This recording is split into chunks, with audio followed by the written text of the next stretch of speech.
Olá, estamos começando agora o programa da OAB Paraíba. No quadro Palavra de Ordem, o presidente da Ordem dos Advogados do Brasil, seccional Paraíba, Odom Bezerra. Reunião entre representantes da OAB e TRT discute pleitos trabalhistas dos advogados.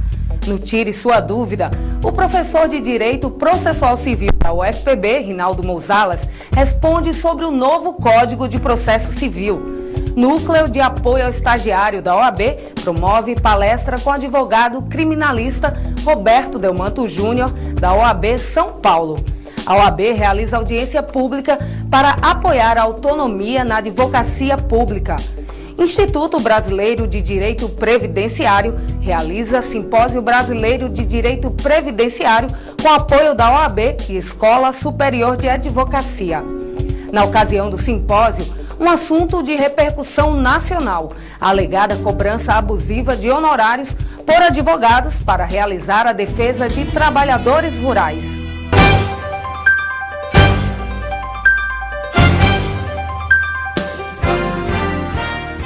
No Palavra de Ordem do Dia, o presidente da Ordem dos Advogados da Paraíba, Odom Bezerra, falou sobre a importância de lançar um programa de TV que vai mostrar as ações da OAB e as questões do dia a dia dos profissionais da área.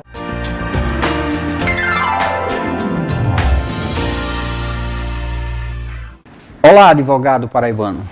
Esse é mais um canal de interação entre a Ordem dos Advogados da Paraíba e os colegas em todos os recantos de nosso estado.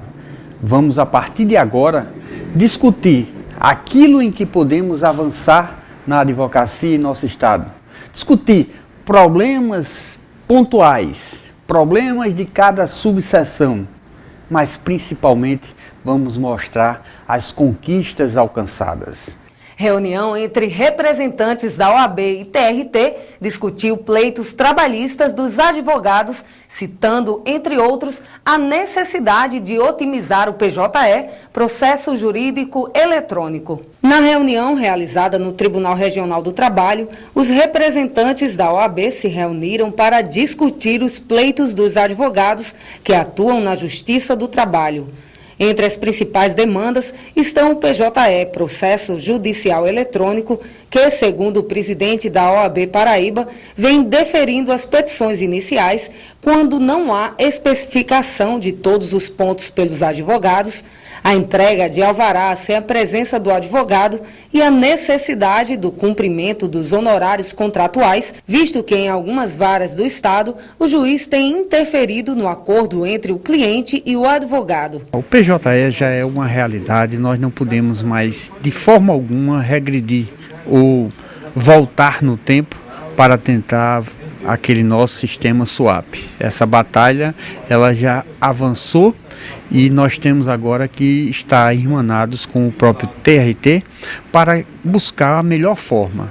Então, há um problema pontual que é o indeferimento das petições iniciais quando não há especificação de todos os pontos pelo advogado. Olha, a regra processual é que quando haja esse tipo de problema em ações, em petições iniciais, o juiz determine a emendar a inicial. E não está acontecendo isso aqui no TRT e no PJE, e estão extinguindo o processo sem dar a possibilidade do advogado fazer essa retificação que a regra processual determina. A outra questão, bastante reclamada pelos advogados, é na questão de entrega de alvarás. Algumas varas específicas, ela entrega o alvará única e exclusivamente ao reclamante, sem a presença do advogado. Então nós estamos pedindo que esses alvarás sejam entregues na presença do advogado ou então ao próprio advogado,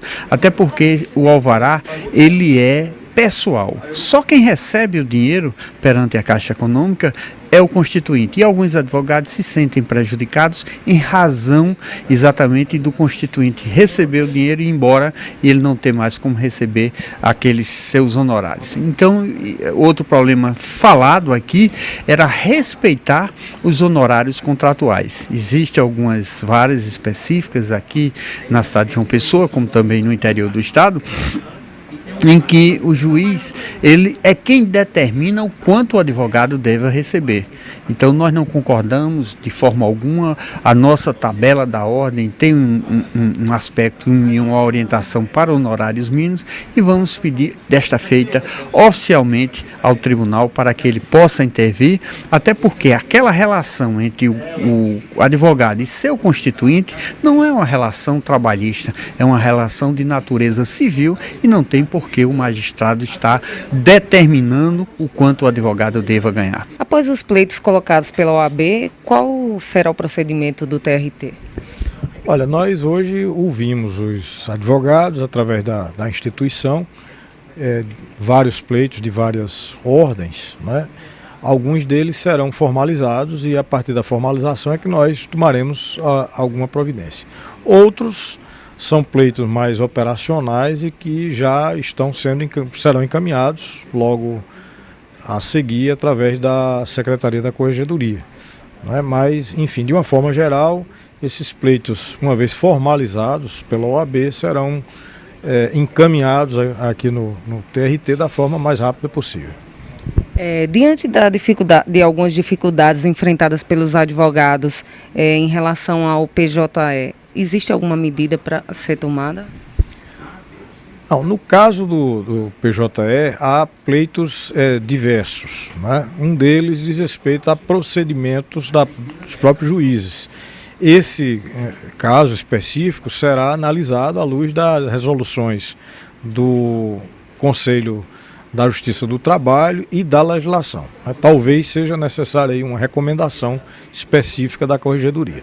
No Tire Sua Dúvida, o professor de Direito Processual Civil da UFPB, Rinaldo Mouzalas, o mestre em Direito Processual pela Universidade Católica de Pernambuco, que participou da comissão de elaboração do novo Código de Processo Civil na Câmara dos Deputados, responde agora sobre o novo CPC.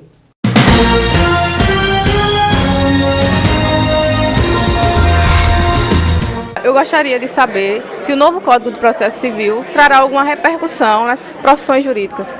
Eu poderia dizer que diversas profissões jurídicas elas terão grandes repercussões a partir do novo Código de Processo Civil. Eu falei dos advogados, que eles terão contagem de prazo em dias úteis, terão férias. Os juízes também, porque eles terão uma forma diferenciada de trabalhar, já que terão que seguir precedentes, assim como acontece hoje, mas de uma forma muito mais padronizada, que é colocada pelo novo Código de Processo Civil, e com esse dever de fundamentar.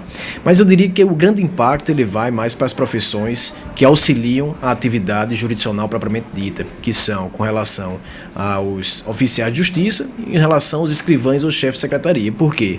Porque o novo Código de Processo Civil ele vai afirmar definitivamente a prática eletrônica de atos processuais. E sendo praticados atos eletronicamente, a gente vai reduzir significativamente a quantidade de comunicações pessoais que são elaboradas pelos oficiais de justiça atualmente e também a quantidade de atendimentos que é realizada hoje pelos escrivães ou chefes de secretaria. O Ministério Público também tem uma mudança na sua atuação, porque o Código de Processo Civil novo ele traz uma afirmação da necessidade de se ajuizar cada dia mais ações coletivas. Como essa é uma atribuição que compete também ao Ministério Público, porque ele tem legitimidade para ajuizar diversas ações coletivas, ele vai ter também uma mudança mais impactante. O jurisdicionado vai começar a ver suas ações resolvidas de forma colegiada. Isso é muito mais legítimo, porque o resultado vai ser um resultado unívoco, um resultado uníssono, e isso vai trazer uma própria confiabilidade a mais na atividade jurisdicional. Gostaria de saber quais são as mudanças mais impactantes do novo Código Civil. As mudanças mais impactantes seriam a ordem cronológica, que vai fazer com que os processos eles sejam julgados a obedecer àquela ordem que é estabelecida de acordo com o prazo em que chegou ao juiz aquele processo, ou seja, não vai poder haver um pulo na fila do prazo, ele vai ter que ser respeitado de forma a afirmar um princípio constitucional que está previsto ali no artigo 37 da Constituição, que é a garantia da impessoalidade.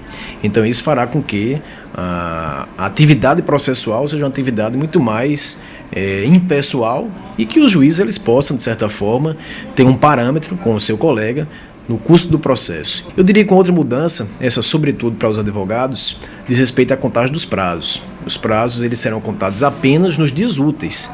Nos dias que não são úteis, como sábado, domingo e feriados, não seriam contados prazos. Então isso daria, de certa forma, uma segurança a mais para a contagem dos prazos, assim como também uma maior tranquilidade para que o advogado ele pudesse fazer o melhor desempenho da sua atividade, não tivesse que se imprensar durante sábado, domingo e feriado para poder finalizar um prazo. E eles ainda ganham também umas férias no final do ano, porque durante o período de 20 de dezembro a 20 de janeiro, os prazos para os advogados eles ficarão suspensos.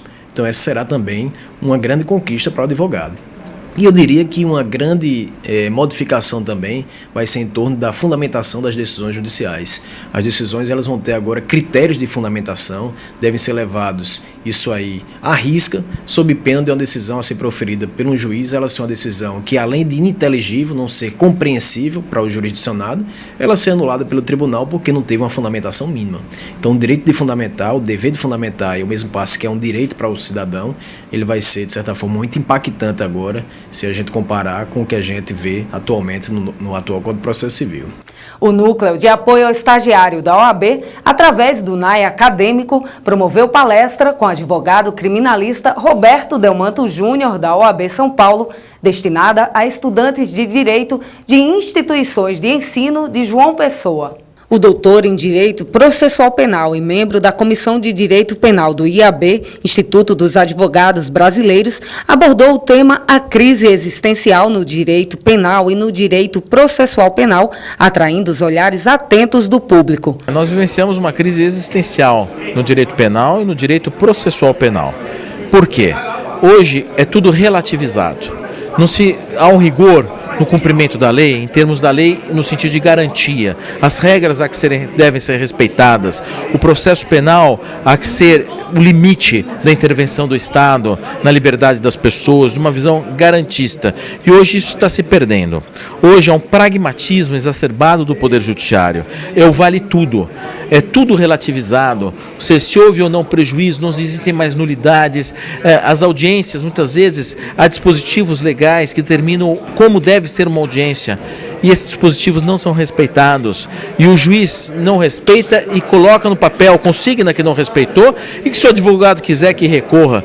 Existe uma flexibilização dos direitos e garantias que estão tornando o judiciário, uma parte do judiciário, sob uma ótica nada garantista, mas onde a gente entra, embora existam regras para serem respeitadas, muitas vezes elas não são respeitadas, ou seja, nós entramos numa loteria, gerando uma grande insegurança jurídica. A palestra reuniu mais de 200 alunos que vieram de várias instituições de ensino do direito e profissionais da área, que lotaram o auditório de uma instituição na capital para prestigiar o conceituado advogado criminalista, um dos autores do Código Penal comentado.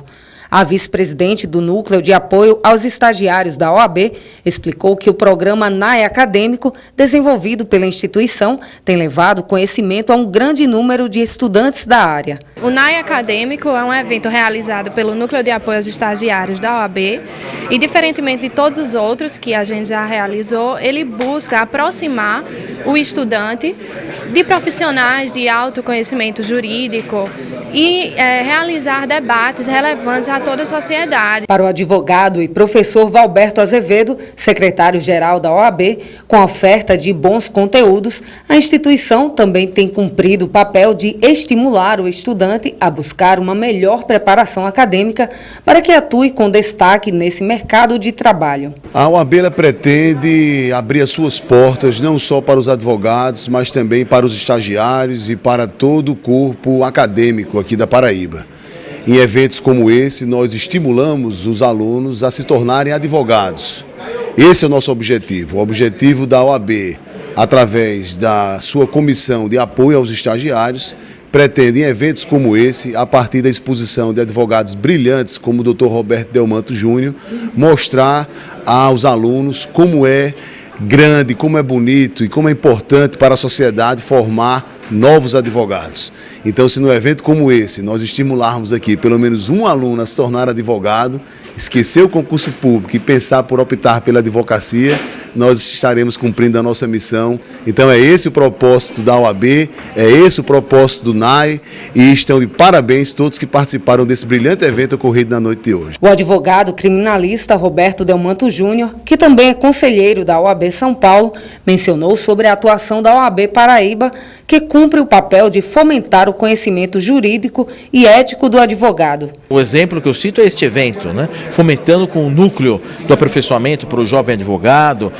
A OAB está de parabéns. Nós, advogados, lutamos e nós temos que enfatizar sempre, através da ESA, da Escola Superior da Advocacia, o aprimoramento técnico do advogado. Porque o advogado, qual é a arma do advogado? É a caneta, é o conhecimento. O advogado bem preparado, não há um juiz neste país que vá enfrentar os direitos e as prerrogativas dos advogados, respeitar o advogado se ele for bem preparado. O advogado bem preparado, ele entra com altivez na audiência. Ele sabe dos direitos do seu cliente, sabe se portar, e não tenha dúvida nenhuma que o direito à jurisdição, à advocacia restará engrandecido. Ou seja, o papel da Ordem dos Advogados do Brasil é permitir cada vez mais fomentar o conhecimento jurídico, como neste evento, além de regrar as questões éticas, disciplinares dos advogados. E veja a seguir. A OAB realiza audiência pública para apoiar a autonomia dos profissionais que atuam na advocacia pública. 22º Simpósio Brasileiro de Direito Previdenciário, ocorrido em João Pessoa, traz os mais importantes nomes do direito previdenciário no país. E um assunto de repercussão nacional: a alegada cobrança abusiva de honorários por advogados para realizar a defesa de trabalhadores rurais. É no próximo bloco.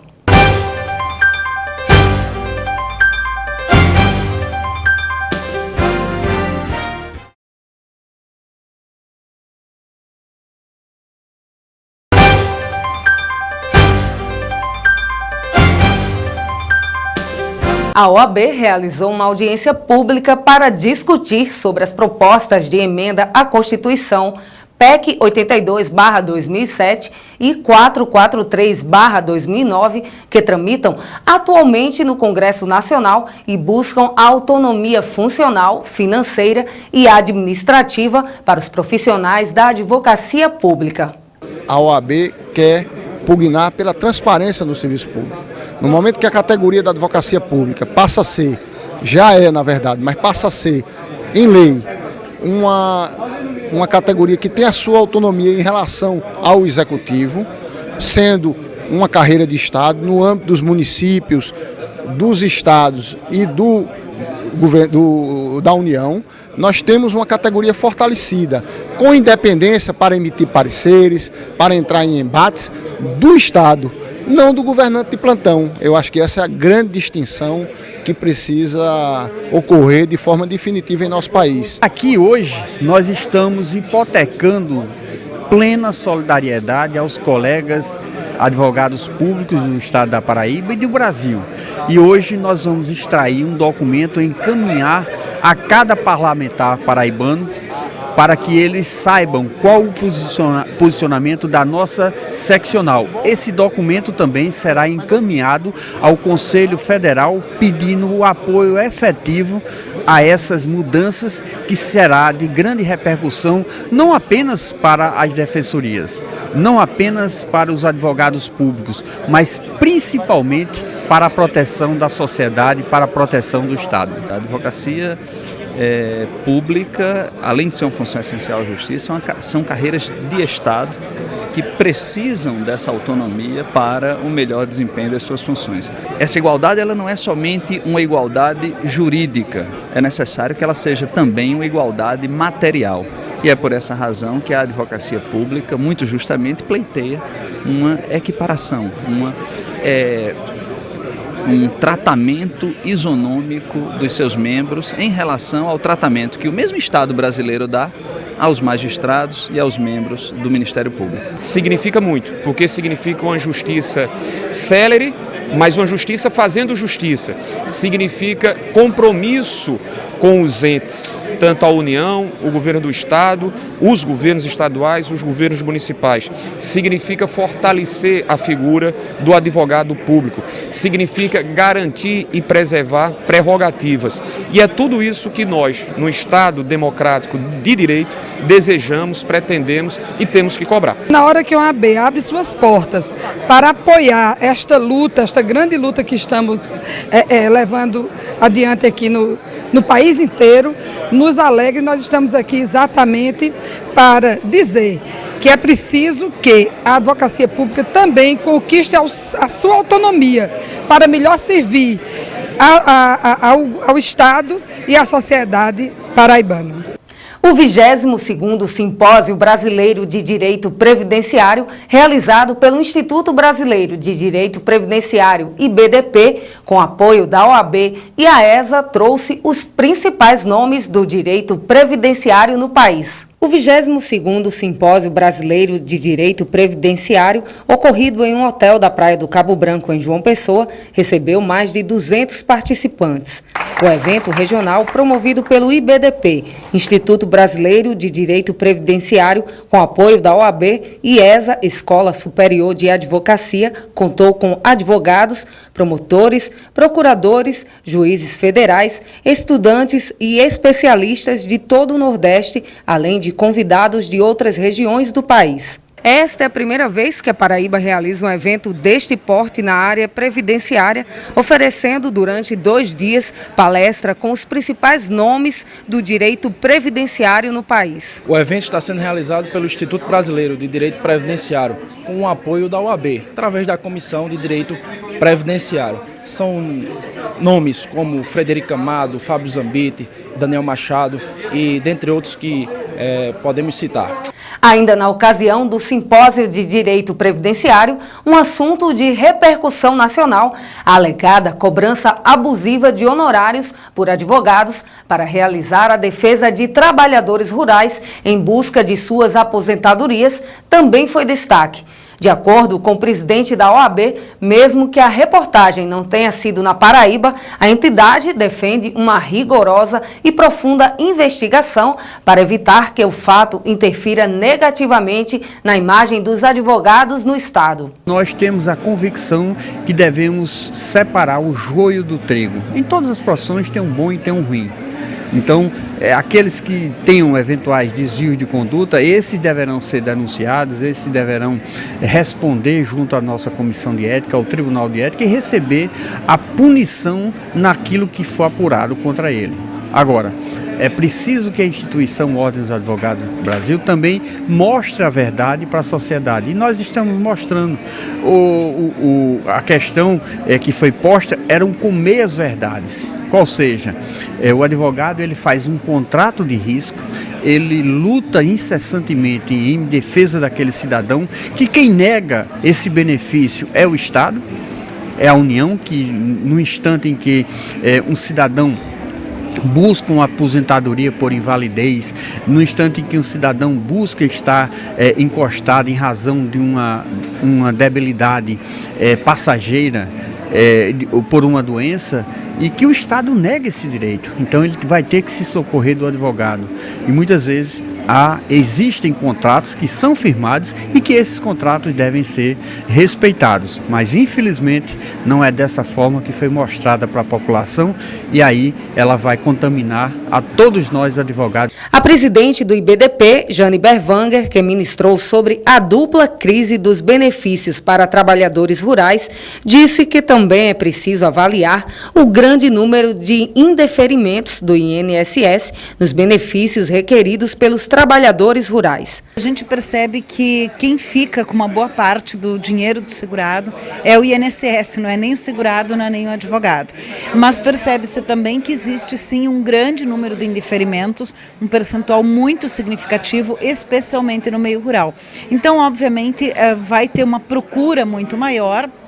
E claro que em alguns casos, como o presidente da OAB muito bem ressalta na sua fala também, e há casos em que isso vai ocorrer, tem profissionais que não são corretos, mas para isso existe a comissão de ética. Para o advogado e professor de Direito da Fundação Getúlio Vargas, no Rio de Janeiro, Fábio Zambit, o assunto também deve ser analisado com cautela, porque, segundo ele, na maioria das vezes, o advogado atua no requerimento do benefício sem prolabore inicial, recebendo apenas após o êxito da ação. Muitas vezes a mídia apresenta uma situação de tal maneira que parece abusivo, mas não é. Porque muitas vezes o advogado ele atua sem qualquer tipo de prolabore inicial, até porque é um trabalhador humilde, que não tem condições de arcar com o advogado naquele momento. A remuneração do advogado é unicamente no êxito e muitas vezes é uma ação complexa.